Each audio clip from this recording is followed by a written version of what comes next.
अस्सलाम वालेकुम मेरे अजीज़ों। हसनी मियाँ ने जवाब दिया है। किसको जवाब दिया है, कैसा जवाब दिया है, मैं नहीं बताऊंगा दोस्तों, आप खुद ही देख लीजिए कैसा जवाब दिया है। खुद समझ के सोच के कमेंट में अपना राय ज़रूर दीजिए दोस्तों। वीडियो प्ले कर ही दिए हैं तो 7 से 8 मिनट हमारे साथ बने रहिए दोस्तों। 7 से 8 मिनट में आप सब कुछ समझ जाएंगे मेरे भाई। नफरत की बात नहीं, मोहब्बत की बात है, एक पैगाम है मेरे भाई। आइए सुनते हैं सैयद हसनी मियाँ को। वीडियो में आए हैं तो थोड़ा जानकारी लेके जाइए। चलिए इस वीडियो को सुनते हैं मेरे भाई। बाइबल में उन्हें जोसेफ कहते हैं, हम इब्राहिम कहते हैं वो अब्राहम कहते हैं, हम इसहाक कहते हैं वो इसक कहते हैं, मुझे नहीं मालूम। हम आदम कहते हैं वो एडम कहते हैं, पर और लोग क्या कहते हैं पता नहीं। अच्छा, पूर्वज का नाम नहीं मालूम जी। तो हमसे ये मत कहना पूर्वज गैर मुस्लिम थे। यूं कहो कि आदम से बाहर थे, फिर आदम के घर में आ गए। आदम का रिलीजन ला इलाहा इल्लल्लाह, नो ओनली ला इलाहा इल्लल्लाह, आदम सफीउल्लाह। तो ला इलाहा इल्लल्लाह आदम का दीन है, धर्म है। तो जो ला इलाहा इल्लल्लाह को मानता है आज वो आदम के घर में है। चाहे मूसा कलीमुल्लाह की वजह से घर में पहुंचा हो, ईसा रूहुल्लाह की वजह से पहुंचा हो, या मोहम्मद रसूलुल्लाह की वजह से सुभान अल्लाह आदम के घर में। हमारे पूर्वज आदम, सबके पूर्वज आदम, तो हमने पूर्वज ही का धर्म तो अपना रखा है। बेशक जैसा बताने वाला आया आदम के धर्म में हमने उसे भी मिलाया। मूसा बताने आए ला इलाहा इल्लल्लाह आदम का धर्म, तो हमने कहा अभी मूसा कलीमुल्लाह। आदम का धर्म बताने ईसा मसीह आए तो हमने कहा ला इलाहा इल्लल्लाह आदम का धर्म है, तो ईसा रूहुल्लाह। और ला इलाहा इल्लल्लाह बताने आदम का धर्म जब मुस्तफा जाने रहमत आए तो हमने कहा ला इलाहा इल्लल्लाह मोहम्मद रसूलुल्लाह। बेसिकली हर नबी के रिलीजियन में ला इलाहा इल्लल्लाह। तो जो ला इलाहा इल्लल्लाह का कायल है वो आदम के घर में है, और जो ला इलाहा इल्लल्लाह से इनकार करेगा वो बाहर होगा। तो जो बाहर हुए हैं घर वापसी उनकी होनी चाहिए। कहोगे तो सुनना पड़ेगा, सुनना पड़ेगा। अरे अली की औलाद नहीं बोलेगी तो क्या यजीद की औलाद बोलेगी? अल्लाहु अकबर या रसूल अल्लाह। सुभान अल्लाह। लेकिन मेरे भाई, दोनों भाइयों में अलगावगी मत करो। ये कई लोगों का नारा हो सकता है या हुसैन या हुसैन, सुन्नियों का भी है, औरों का भी हो सकता है, मगर जब हम कहेंगे या हसन या हुसैन, सुभान अल्लाह, या हसन या हुसैन, या हसन या हसन या हुसैन सुन्नियों का नारा है। बेशक, क्योंकि सुन्नी बड़ा पक्का हसनी हुसैनी है। बेशक, समझो, हर सुन्नी मुसलमान बड़ा पक्का हसनी हुसैनी है। हम तुम्हारी तरह सत्ता बदलते हुए रंग नहीं बदलते। हम जो 1400 बरस पहले थे वही हम करबला में भी थे, और जो करबला में थे वही भारत में भी हैं, और जो भारत में है वही हम कब्र में भी रहेंगे। क्या बात है, सुभान। हम रंग नहीं बदलते, हम पक्के हसनी हुसैनी। देखें कितने लोग कैच करते हैं। हम इसलिए पक्के हसनी हुसैनी है कि इमाम हसन ने जिससे सुलह किया हम जंग नहीं करते, इमाम हुसैन ने जिससे जंग किया है हम सुलह नहीं करते। या हसन या हुसैन, या अली या अली। इसलिए इस्लाम कंप्लीट हो गया, इस्लाम कंप्लीट हो गया। अकमलतु लकुम दीनकुम अल-यौम, today I completed your religion for you. आज अब जब कंप्लीट हो जाता है तो एक natural, psychological and logical but natural ये बात आती है, यार इस्लाम तो मुकम्मल हो गया है, आगे चल के बचेगा कि नहीं, बचेगा कि नहीं, अल्लाह कहीं गड़बड़ तो नहीं हो जाएगा, कोई बाहर से आके दिल्ली पे कब्जा तो नहीं कर लेगा। ये एक नेचुरल होता है। तो ये हमारे फरीद मिल्लत मोहतरमुल मकाम अभी सुनते रहे, एक इदारा है, बहुत काम की बात है। महबूब पाक के नामे नामी इसमें गिरामी पर और हुफाज है।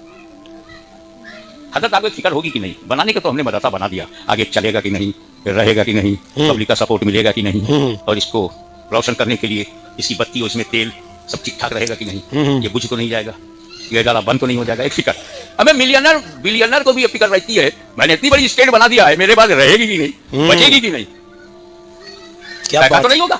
बहुत कमाने के बाद 4 लाख करोड़ का नुकसान हो जाए। ओहो, अरे क्या खबरों से दूर रहते हो। ऐसा तो नहीं कि रिक्शा छोड़ करके मैं एमएलए बना, फिर रिक्शा चलाना पड़े तो, चाय बेचकर इतना बड़ा बना फिर बेचना पड़ा तो, एक नेचुरल बात है। मैं बाप की हैसियत से भी सोचता था मेरे बेटे तो हो गए हैं लेकिन सही रहेंगे कि नहीं, बिगड़ तो नहीं जाएंगे। पॉइंट की बात। इल्म दीन हासिल करेंगे कि नहीं, बट नेचुरल। तो जब मेरे नबी ने इस्लाम को मुकम्मल किया और जीता जागता मोजिजा कुरान दिया, बट नेचुरल। कहीं ऐसा तो नहीं कि मेरे बाद लोग गुमराह हो जाए, नबी की शान में कमी करने लगे और कमी करते करते अपने जैसा समझने लगे। अल्लाह अकबर। जैसे अंबिया कराम के हर दौर में काफिरों ने ही कहा ये तो हमारी तरह बचा रहे, कहीं वो बोली ना बोलने लगे। माज़अल्लाह।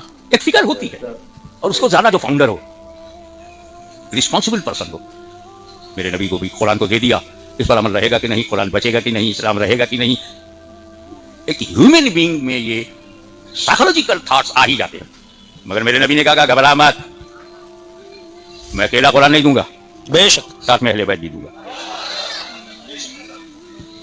मैं एक और अकीदा बताना चाहता हूँ, साथी बनाना था, कुरान का साथी, ओके आई एम हैप्पी, जरूर बनाइए सरकार। साहबे कराम को क्यों नहीं बनाया? अकीदे की बात बताऊं, जमाते सहाबा से बढ़कर कोई जमात दुनिया में है ही नहीं। सुभान अल्लाह। चश्मे पलक ने ऐसी जमात देखी ही नहीं। आदम से लेके ईसा तक न जाने कितने सहाबा है, मुस्तफा के सहाबा का जवाब नहीं। बेशक। फिर भी साथी नहीं बनाया।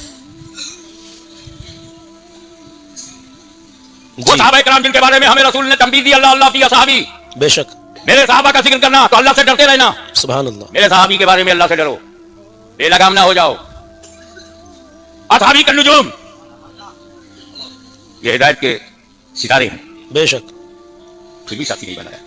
ताल्लुक कराया, पहचान बताई, इक्तदू बिद्दीन मिन बादी अबू बकर उमर, मेरे बाद दीन में अबू बकर उमर की इक्तदा करो, मगर साथी नहीं बनाया। बेशक।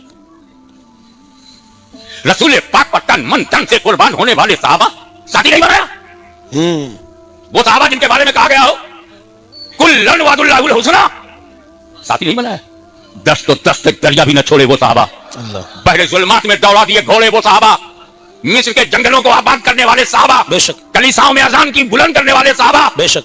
कैसर और किसरा के घमंड को मिट्टी में मिलाने वाले साहबा, सुभान अल्लाह। उनको साथी नहीं बनाया, अहले बैत को बनाया। तो पहले साहबी की डिफिनेशन समझो। साहबी उसे कहते हैं जिसने माथे की आंखों से रसूल को देखा, ईमान के साथ दुनिया से गया, बेशक। ही साहबी। अबू जहल ने देखा, ईमान से गया नहीं, साहबी नहीं वो कहते हैं। अगर तो वैसे करनी रज़ियल्लाहु ताला ने देखा नहीं तो भी साहबी नहीं। ईमान पर मरना भी जरूरी है और देखना, दीदारे मुस्तफा मौत अलल इस्लाम ही साहबी। अब हुजूर जान रहे हैं जब तक मैं हूं साहबी बन रहे हैं, जब मैं नहीं रहूंगा साहबा बनना बंद हो जाएगा। 50 बरस के बाद आधे चले जाएंगे, 100 बरस के बाद 90% खत्म, 200 साल के बाद एक भी साहबी दुनिया में नहीं मिलेगा। अब अगर मैं साहबी को कुरान का साथी बनाऊं तो 200 साल ही तक तो साथ रहेगा और कुरान तनहा हो जाएगा। इसीलिए अहले बैत को साथी बनाया, न कभी कुरान खत्म होगा न कभी अहले बैत खत्म होगा। सुभान अल्लाह, सुभान अल्लाह। 2 बातें आपके लिए अर्ज करूं, एक है इस्लाम का फैलाना और एक है इस्लाम का बचाना। फैलाना और बचाना जी। एक है इस्लाम का फैलाना। जब इस्लाम को फैलाना हुआ, पूरे इतिहास को 2 जुमलों में, जब इस्लाम को फैलाना हुआ जी तो सहाबा को आगे बढ़ाया गया। बद्र, उहुद, खैबर, खंदक। क्या बात, क्या बात। अरे सिर्फ खालिद बिन वलीद सैफुल्लाह रज़ियल्लाहु ताला ने तकरीबन छोटी बड़ी 325 लड़ाइयां लड़ी, मोर देन 300। इस्लाम फैलाना था, बेशक। फतेह खैबर करना था, नजरान से निकालना था, बेशक। इस्लाम फैलाना था जी। तो सहाबा की जमात आगे दिख रही है। इस्लाम फैलाना था तो सहाबा कराम को आगे बढ़ाया। लेकिन यजीदी आंधी जब चली, रूह इस्लाम पर हमला हुआ, निजाम कुरानी को बदलने की नापाक कोशिश की गई, तो बचाने के लिए इमाम हुसैन को भेजा गया, सुभान अल्लाह, अहले बैत को भेजा गया। जब फैलाना था तो सहाबा, जब बचाना था तो अहले बैत। इसीलिए हम दोनों को मजबूती से पकड़ते हैं, न फैलाने वाले को छोड़ेंगे न बचाने वाले को। सुभान अल्लाह, सुभान अल्लाह। ओके, क्या I will try my best to conclude my lecture as much as possible. चंद जुमले जरूरी। जब इस्लाम फैलाना हुआ तो ख्वाजा गरीब नवाज आए, सुभान अल्लाह। अब जब कब्जा करना था तो ज़हीरुद्दीन बाबर आया। जमीन के लिए ज़हीरुद्दीन, दीन के लिए ख्वाजा मोइनुद्दीन। तो भारत में कोई बाबर की नापाक औलाद नहीं मिलेगा। बड़ी चाहत हो तो काबुल जाओ, यहां तो सब ख्वाजा मोइनुद्दीन की रूहानी औलाद है। सुभान अल्लाह। उन्होंने फैलाया, जानसीन छोड़ा, कुतुबुल अख्ताब बख्तियार काकी को इस्लाम फैलाया। उन्होंने अपना तोहफा अता किया। बाबा फरीद गंजे शक्कर को इस्लाम फैलाया, साबिर कलेरी ने इस्लाम फैलाया, ख्वाजा निजामुद्दीन महबूब इलाही ने फैलाया। तो औलिया अल्लाह ने मुसलमान बनाया, उलमाए अहले सुन्नत ने बचाया। ना हम औलिया अल्लाह को छोड़ेंगे, ना उलमाए अहले सुन्नत को छोड़ेंगे। मेरे अजीज़ों, सैयद हसन मियाँ ने बहुत ही बेहतरीन पैगाम दिया है। इस पैगाम को हर एक मुसलमान तक पहुंचाना आपकी हमारी ज़िम्मेदारी है। इस वीडियो को लाइक कीजिए, शेयर कीजिए। चैनल पे नए हैं तो चैनल को सब्सक्राइब कर लीजिए। मेरे अजीज़ों, मेरे दोस्तों, एक वजीफ़ा आपको बता के जा रहा हूँ। इस वजीफ़ा को सुन लीजिए। सूरा फतिहा 3 मरतबा, सूरा इखलास पढ़ लीजिए। इंशाअल्लाह आपका हर काम आसान हो जाएगा। हर राह चलते 3 मरतबा सूरा इखलास पढ़ते रहिए। इंशाअल्लाह सूरा इखलास पढ़ने से एक कुरान पाक का सवाब मिलता है। इसलिए 3 इखलास पढ़ते रहिए।